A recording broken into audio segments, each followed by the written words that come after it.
Хутчэй за ўсё, вашай нацыянальнасці ніколі не існавала і магло б не існаваць, калі б не выпадковы збег абставінаў. І гэта добра даводзіць менавіта вось гэтая мапа, на якой вы бачыце такую краіну, як Латарынгія. Летапісцы 10 стагоддзя актыўна пісалі пра латарынгскую нацыю, пра такіх людзей, як латарынгцы. Яны надавалі ім нават пэўныя характарыстыкі, напрыклад, што гэта працавітыя такія людзі. Але справа ў тым, што латарынгскай нацыі фактычна не існавала. Ну то бок гэта былі франкамоўныя, нямецкамоўныя людзі. І існавала гэтая Латарынгія, дужа кароткі час яе падзялілі паміж сабою тое, што пасля стала Нямецчынай і Францыяй. Але тады чаму у нас засталіся сведчанні пра латарынгскую нацыю?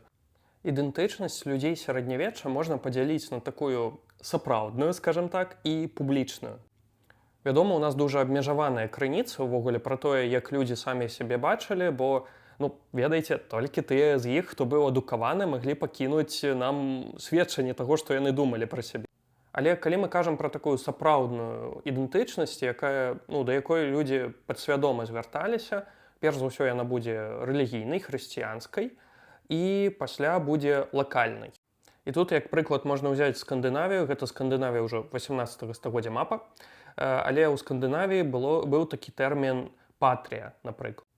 І людзі з адной часткі Швецыі, якая складала сабою адну патрыю, то бок адзін рэгіён, яны ўвогуле маглі не прымаць людзей з іншай часткі Швецыі, з іншай патрыі, так скажам. Пры тым, што ўсе яны намінальна размаўлялі на тым, што мы б назвалі дыялектамі шведскай мовы.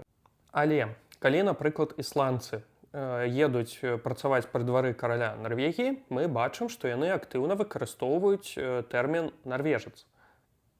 То бок гэта быў такі хутчэй палітычны тэрмін, якім яны адзначалі перш за ўсё лаяльнасць менавіта манарху. І таму мы можам сказаць, што вось такая нацыянальная ідэнтычнасць, нацыянальнае адзначэнне гэта не было нешта для іх такое натуральнае, гэта было такое рацыянальнае палітычнае рашэнне для чалавека ў той час. Таму ў выпадку Латарынгіі мы таксама можам сказаць, што фактычна гэтыя людзі яны маглі называць сябе латарынгцамі толькі тады, калі ім патрэбна было нешта ад караля Латарынгіі, напэўна.